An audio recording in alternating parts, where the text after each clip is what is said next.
Hello friends, God here. नहीं, ये कोई इंटरनेट ग्लिच नहीं है, बट यू नो व्हाट, जब भी कोई मैं मूवी के एकदम इंटेंस पार्ट में पहुंचता हूं तभी वीडियो साला बफर होने लगता है। And I am pretty sure आपके साथ भी ऐसा होता होगा। बट व्हाट इफ मैं कहूं बहुत ही जल्दी एक ऐसी टेक्नोलॉजी लॉन्च होने वाली है जिसकी मदद से आप बड़े ही आराम से कोई भी सीरियल, मूवी या सीरीज बिना किसी भी रुकावट के देख सकते हो, और हाँ, वो भी बिना किसी इंटरनेट के। Unbelievable, right?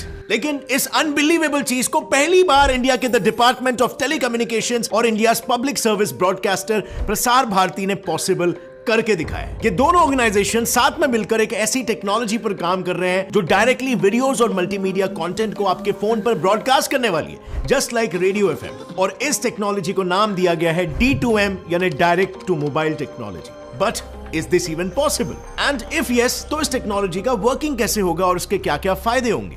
Well, let's find out. जैसे कि मैंने पहले कहा, डीओटी और प्रसार भारती ने यह अनाउंस कर दिया है कि वो आईआईटी कानपुर की मदद से बहुत ही जल्द D2M टेक्नोलॉजी को लॉन्च करने वाले हैं, जो कि बिल्कुल एक रेडियो एफएम की तरह काम करेगी। इसे लॉन्च करने का मेन पर्पस है बिना सैटेलाइट और इंटरनेट की मदद से emergency alerts directly, reliably broadcast करना। And now, as we all know, radio 5 main चीजों पर वर्क करता है: ट्रांसमीटर, रिसीवर, एम्पलीफायर, डीमॉड्यूलेटर और स्पीकर। सो बेसिकली होता यह है कि रेडियो वेव्स ट्रांसमीटर से सिग्नल्स को कैरी करते हैं और फिर उन सिग्नल्स को रिसीवर एंड पर रिसीव करता है। जैसे ही सिग्नल्स रिसीव होते हैं, वैसे ही उन सिग्नल्स को एम्पलीफायर की मदद से स्ट्रेंथन किया जाता है और डीमॉड्यूलेटर में रेडियो वेव और इंफॉर्मेशन को सेपरेट करके स्पीकर की तरफ भेज दिया जाता है। और फिर लास्टली स्पीकर इंफॉर्मेशन को साउंड वेव्स में कन्वर्ट करके एक स्पेसिफिक साउंड को ब्रॉडकास्ट करता है। Simple, right?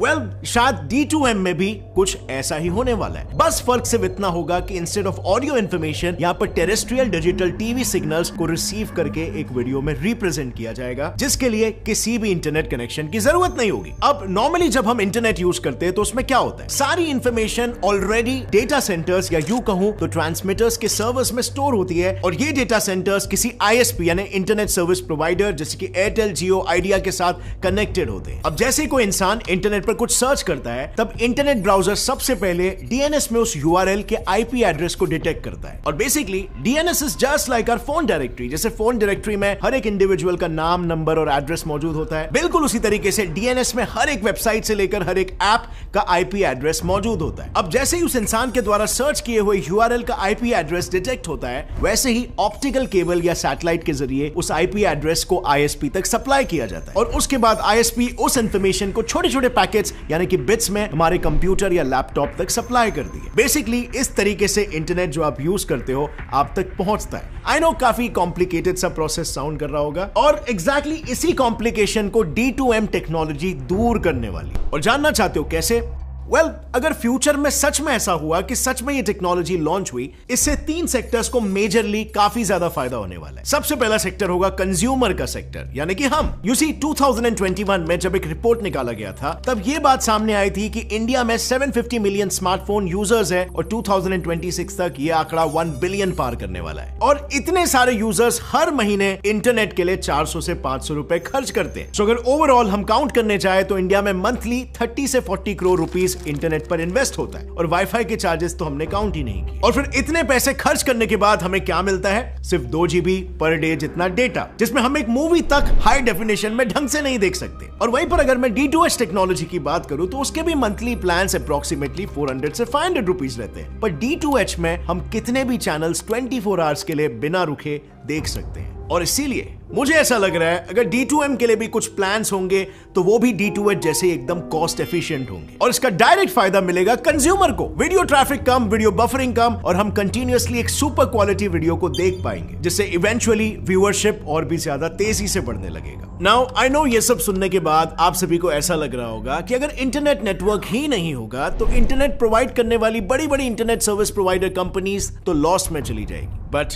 डोंट वरी, ऐसा कुछ नहीं होने वाला है, क्योंकि गवर्नमेंट ने स्मार्टली इन्हीं सब कंपनीज को तो इस प्रोजेक्ट में इंक्लूड कर लिया है। यू रिमेंबर, अभी थोड़े समय पहले मैं बात कर रहा था कि कैसे D2M वर्क करेगा, तो उसमें एक रिसीवर टावर की जरूरत थी, राइट? और गवर्नमेंट के अकॉर्डिंग वो सभी टावर्स इन्हीं ISP कंपनीज के ही तो होंगे। उनके टावर्स की मदद से ही ब्रॉडकास्टिंग पॉसिबल हो पाएगी, यानी कंपनीज का भी फायदा और साथ ही गवर्नमेंट का भी फायदा। क्योंकि गवर्नमेंट को नए टावर्स खड़े नहीं करने पड़ेंगे। अब बढ़ते हैं तीसरे सेक्टर की तरफ, जो है ब्रॉडकास्टर्स। बेसिकली इसमें कोई भी ब्रॉडकास्टर किसी भी कंटेंट को एंटरटेनमेंट से लेकर एजुकेशन तक सब कुछ ब्रॉडकास्ट कर सकता है। और अगर एजुकेशनल कंटेंट भी ब्रॉडकास्ट होने लगा तो ऐसे बच्चे जो ऑनलाइन पढ़ नहीं पा रहे उनके लिए पढ़ाई थोड़ी और आसान हो जाएगी। क्योंकि यू सी, जब पिछले 2 साल के लिए लॉकडाउन में स्कूल्स ऑनलाइन हो गए थे, तब जो 463 मिलियन बच्चे इंटरनेट नहीं होने की वजह से पढ़ नहीं पाए थे, वो भी अब फ्री में पढ़ पाएंगे। उसके बाद एजुकेशनल कंटेंट क्रिएटर के साथ कौन से फील्ड को ज्यादा फायदा होगा? वेल, एडवर्टाइजिंग इंडस्ट्रीज को। और ये कैसे? अगर मैं YouTube एड्स की बात करूं तो इसमें उन्हीं एड्स को प्रमोट किया जाता है और उन्हीं एड्स के पैसे मिलते हैं जो स्किप नहीं होते। अगर 5 से 6 सेकंड्स के अंदर किसी भी नॉन स्किपेबल एड को बंद कर दिया तो वो एड्स प्रमोट होना बंद हो जाते हैं और उसके पैसे एड्स देने वाली कंपनी को नहीं मिलते। ऑन द अदर हैंड, अगर मैं रेडियो स्टेशन की बात करूं तो वो स्मार्टली 2 कंपनीज की मदद से जो है नीलसन और AQH लिसनर्स को ट्रैक करके एड्स को प्ले करते हैं। सिंपली ये दोनों कंपनीज 15-15 मिनट के इंटरवल्स में हर एक चैनल पर ट्यून्ड नंबर ऑफ ऑडियंस को ट्रैक करते हैं और कैलकुलेट करते हैं कि कौन से टाइम पर लिसनर्स ज्यादा एक्टिव है और एग्जैक्टली कौन से चैनल पर। और जैसे ये डेटा रेडियो स्टेशन तक पहुंचता है, रेडियो स्टेशंस उसी समय एड्स को ब्रॉडकास्ट करते हैं, सो दैट एड स्किप करने का कोई चांस ही नहीं होता। अब क्योंकि D2M भी रेडियो FM की तरह ही वर्क करने वाला है, तो इसमें एडवर्टाइजमेंट कंपनी का सबसे ज्यादा फायदा होगा और उनका मंथली रेवेन्यू इंक्रीज हो जाएगा। और सिर्फ एड कंपनीज को ही नहीं, इसका फायदा इंडियन इकोनॉमी को भी होगा, क्योंकि technological advancement leads to economic growth. अगर नहीं समझ रहा कैसे, तो एग्जाम्पल के साथ समझते हैं। आप सभी ने पेटीएम के बारे में तो सुना ही होगा। सो बेसिकली पेटीएम में होता यह है कि पहले हमें बैंक से पेटीएम वॉलेट में पैसे ट्रांसफर करने पड़ते हैं और फिर तब जाके हम किसी और को पैसे ट्रांसफर कर सकते हैं। इसमें direct bank to bank transfer करना पॉसिबल नहीं है। इसके बाद फिर यूपीआई को इन्वेंट किया गया, जिसकी मदद से हम 1 रुपए से लेके 1 लाख तक के transaction directly bank to bank ही कर सकते हैं। अब इसका फायदा हमें कितना हुआ, ये आप इस स्टैटिस्टिक को देखकर ही समझ सकते हो। विद इन 6 years, इंडिया की 71% पॉपुलेशन इसे यूज करने लगी। सो ऑब्वियसली हम ये कह सकते हैं कि D2M के केस में भी ऐसी पॉसिबिलिटी है कि और ज्यादा बिजनेस जनरेट हो।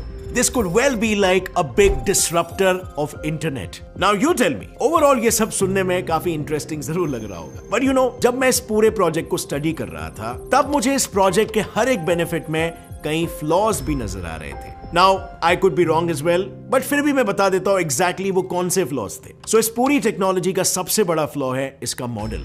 देखो, इनका आइडिया तो सही है, लेकिन आप ही सोचो, जब भी हम रेडियो FM सुनते हैं तब उसमें भी कई बार नेटवर्क ना मिलने की वजह से खर खर आवाज सुनाई देती है। एंड नॉट जस्ट दिस, अगर मैं D2H को भी देखूं तो रेनी सीजन में जैसे ही क्लाउड्स आते हैं या हैवी रेनफॉल होना शुरू हो जाती है, वैसे ही सिग्नल्स के इश्यूज चालू हो जाते हैं। अब अगर गवर्नमेंट इसे FM या D2H जैसे ही बनाने वाली है, तो क्या यही प्रॉब्लम्स D2M में नहीं आएंगे? इसकी कोई गारंटी है क्या? यानी इंटरनेट बफरिंग के सोल्यूशन के लिए क्रिएट की हुई टेक्नोलॉजी खुद ही आगे जाके बफर क्रिएट करने वाली है। सो यहां पर definitely an upgradation is needed. चलो अब बढ़ते हैं इसके दूसरे डिसएडवांटेज की ओर, जो दिखने में तो एडवांटेज लगता है, बट एक्चुअली में there are some terms and conditions attached. मैं बात कर रहा हूं कॉस्ट एफिशिएंसी के बारे में, क्योंकि जैसे कि हम सब जानते हैं, इंडिया 5G और 6G नेटवर्क पर काम कर रहा है और इन दोनों नेटवर्क्स का कोई लॉस ना हो, इसीलिए गवर्नमेंट 5G के साथ मिलकर इस प्रोजेक्ट पर काम करने वाली है। यानी ब्रॉडकास्ट और ब्रॉडबैंड दोनों होगा, which simply means D2M monthly pack तो खरीदना पड़ेगा और उसके साथ डेटा पैक्स भी खरीदना पड़ेगा। तो इसमें काइंड ऑफ कॉस्ट एफिशिएंसी तो कहीं पर नहीं आ रही। या होपफुली आप जानते हो कि D2M में आप सिर्फ ब्रॉडकास्ट हो रहे मूवीज और मल्टीमीडिया ही देख पाओगे, और इसीलिए मार्केट में 5G और 6G नेटवर्क्स की भी जरूरत होने ही वाली है। तो डेटा पैक आपको खरीदना ही पड़ेगा, क्योंकि मन चाहा अगर कुछ देखना है तो इंटरनेट ही यूज करना पड़ेगा। अब रही बात इंटरनेट ट्रैफिक की, तो आप ही सोचो, एक इंटरनेट सर्विस प्रोवाइडर का टावर है और D2M, सेम टावर से ब्रॉडकास्ट और ब्रॉडबैंड दोनों चीजें। दैट मींस जहां पर ISP टावर्स पर सिर्फ इंटरनेट यूजर्स थे, वहीं पर अब D2M यूजर्स भी बढ़ जाएंगे। तो इससे इंटरनेट ट्रैफिक क्या कम होगा या और भी ज्यादा बढ़ जाएगा? और इसमें भी गवर्नमेंट का प्लान है कि वो पर्सनलाइज्ड कंटेंट से लेकर हर एक शहर में क्या चल रहा है वो सिटी टू सिटी ब्रॉडकास्ट करेंगे, which can potentially create only chaos in signals. But हाँ फ्रेंड्स, ये सब हमारे स्पेक्यूलेशंस है, क्योंकि रिसेंटली अब ये टेक्नोलॉजी के बारे में अनाउंस किया गया, तो फिर फ्यूचर में हमारे कुछ प्रेडिक्शंस गलत भी साबित हो सकते हैं। लेकिन हाँ, अगर गवर्नमेंट ने इसे लॉन्च करने का सोचा ही है, तो ऑब्वियसली उन्होंने इस पर बहुत सा रिसर्च किया होगा और कुछ प्रॉमिसिंग सा टेबल पर जरूर आने वाला है। पर आपको क्या लगता है, अगर ये टेक्नोलॉजी लॉन्च हुई तो क्या वो फीजिबल होगी? कॉमन यूजर्स के लिए, या फिर इसके रेट्स को भी इंटरनेट सर्विसेज के रेट के साथ मैच कराया जाएगा? लिखिए अपना जवाब नीचे कमेंट सेक्शन में। और अगर इस वीडियो से आपको कुछ भी नया सीखने मिला या आप एक्साइटेड हो इस न्यू टेक्नोलॉजी के लिए, एक लाइक जरूर ठोकना। Stay curious friends, keep learning and keep growing. Jai Hind.